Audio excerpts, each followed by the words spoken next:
Yamata amala nugo nagaji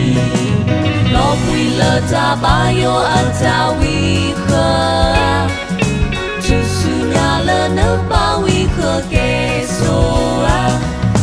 Demi ba demi tasoe bana Nakatawi muni he bana tapa Ita soe demi ba demi Ita soe yamata nati Ita soe demi ba demi Yamata amala nugo nagaji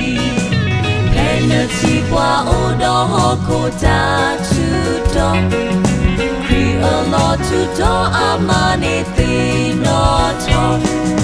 Demi ba demi tasoe bana Kopa ado himula taminata Ita soe demi ba demi Ita soe yamata nati Ita soe demi ba demi Yamata amala nugo nagaji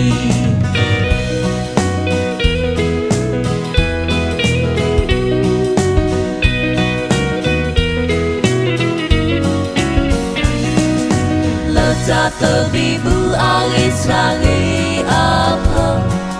Tahango teri udala yuatapa Ita suri bana keluka masa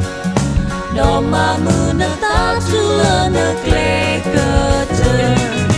Ita suri demi batemi Ita suri yamata